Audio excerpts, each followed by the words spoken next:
This is Scott the Fix-It Guy. Today we're dealing with a Whirlpool oven that won't start. This has a spark module, so it makes a little spark. You can hear it sparking, but you don't see any spark. I had it open there so you could kind of see the igniter was sparking at all.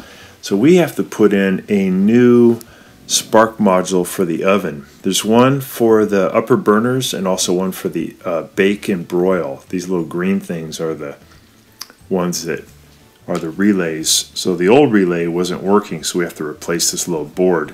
And first thing we'll do is we'll unplug it and we'll turn off the gas just by turning the valve. And then we can take off a little panel here on the back. It's the upper panel behind the console, and there's just 4 screws holding it on.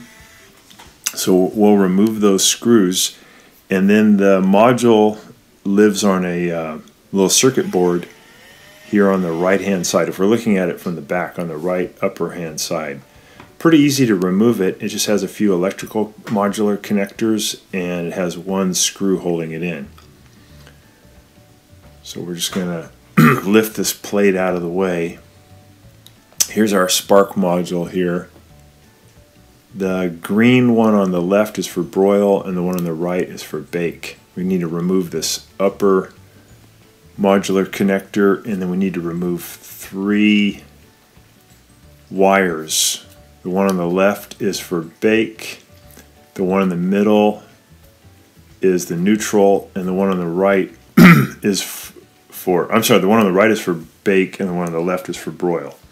So we're removing all 3 of those wires because we're going to remove the whole board. I'm going to grab that upper modular connector and pull it out. And there's one Phillips head screw we have to remove at the bottom. So zip that out. And then the board is held in by 2 little clips at the top. So you lift it up a little bit and it comes right out. Those are the 2 clips. We have our new board. They cost about $100. You can shop around on the internet to find who's got the best deal. And we're going to put that in at the top. And then we'll let it drop down to hold the clips in. And then we just got to put that one Phillips head screw back in.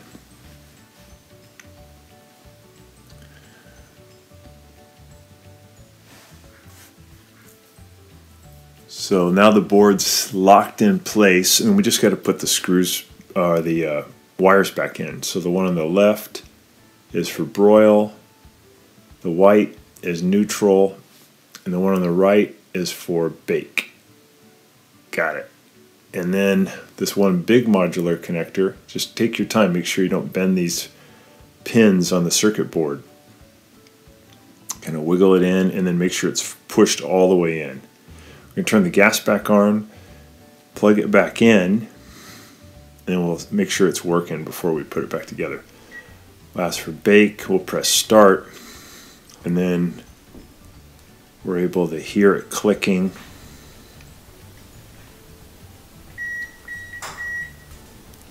And we can hear it fire up underneath.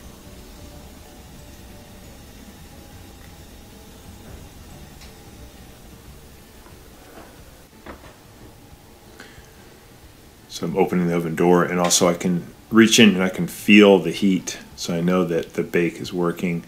I removed, just for fun, you can see it sparking. I removed the panel so you could see it. Now we're just going to put it back together. So we're going to put that upper panel back into position and just put those screws back in, and we're done.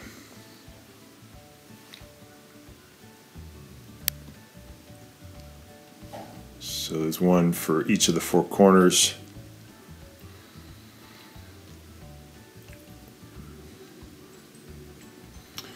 Put it back in, give it another test.